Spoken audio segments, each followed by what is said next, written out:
할렐루야, 오늘도 주님과 동행하는 행복한 하루 되시길 축복합니다. 오늘 큐티 본문은 스바냐 2장 4절에서 15절 말씀입니다. 오늘 큐티는 이방 나라들에 대한 심판이라는 제목으로 이스라엘 주변 나라들이 받는 벌에 대한 묵상입니다. 말씀 질문입니다. 왜 구스와 아수르는 비웃음을 당하게 되었을까요?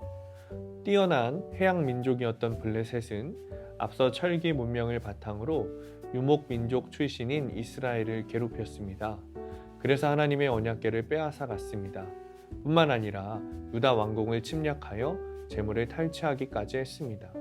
그러나 그들의 심판의 날은 분명히 찾아올 것입니다. 5절입니다. 해변 주민 그렛 족속에게 화 있을진저 블레셋 사람의 땅 가나안아 여호와의 말씀이 너희를 치나니 내가 너를 멸하여 주민이 없게 하리라. 여호와의 날이 오면 상황은 역전됩니다. 여호와의 말씀이 언약궤를 빼앗았던 그들을 칠 것입니다. 양치기 민족이라고 무시했던 족속의 남은 자들이 그들의 해변과 집들을 차지할 것입니다.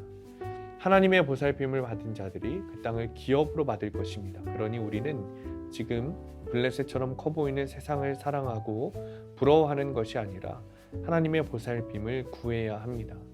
모압과 암몬은 이스라엘 백성이 애굽에서 나올 때 예언자 발람에게 뇌물을 주어 그들을 저주하게 하려 하였습니다. 또한 이스라엘이 강대국들에게 짓밟힐 때마다 옆에서 쾌제를 부르며 하나님의 백성을 조롱했습니다. 하나님은 이런 모압과 암몬을 심판하여 소돔과 고모라 같이 영원히 황폐하게 할 것을 자신의 삶을 들고 맹세하십니다.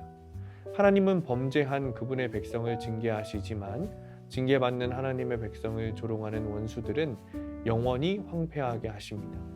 이것을 본 이방 모든 사람들은 각각 자기 처소에서 여호와께 경배할 것입니다. 11절입니다. 여호와가 그들에게 두렵게 되어서 세상의 모든 신을 쇠약하게 하리니 이방의 모든 해변 사람들이 각각 자기 처소에서 여호와께 경배하리라. 뿐만 아니라 구스와 아수르는 황폐해지며 손가락질 당할 것입니다. 구스와 아수르는 유다를 공격하고 북이스라엘을 멸망시켰습니다. 힘과 권세가 대단하여 하나님을 대적하는 말도 거리낌 없이 하였습니다. 이처럼 힘과 권세를 얻어 염려 없이 거주하는 기쁜 성이 되려고 하는 자가 아수르의 후예입니다. 나의 행복을 위해 남들을 짓밟는 자는 아수르처럼 황폐하여 들짐승만 거하는 사막이 될 것입니다. 적용 질문입니다. 나만의 만족과 행복을 위해 살고 있지는 않습니까? 그러기 위해 남을 짓밟고 황폐하게 한 적은 없습니까? 오늘의 원포인트입니다. 블레셋의 화려함보다 하나님의 보살핌이 더 좋습니다. 우리 눈에 보기에 블레셋의 화려함이 더 아름다워 보일 수 있지만 실은 하나님의 보살핌이 더 좋습니다. 세상의 화려함은 결국 타인의 것을 약탈하고 빼앗아 이룬 것입니다. 그러나 주님의 보살핌은 약속하신 땅에 거하며 사랑을 나누며 받는 삶입니다. 나의 행복을 위해 남을 짓밟는 자는 결국 사막과 같은 삶이지만 서로 사랑하며 보살핌을 받으면 천국에 거하는 삶이 됩니다. 오늘도 주님의 보살핌 안에 살아가는 하루 되시기를 축복합니다. 기도하겠습니다. 주님, 안목의 정욕으로 우리 눈에 보이는 세상의 것들이 화려해 보이고 아름다워 보이지만 사실은 하나님의 품 안에서 보살핌을 받으며 천국에서 사는 것이 더 아름답다는 사실을 깨닫습니다.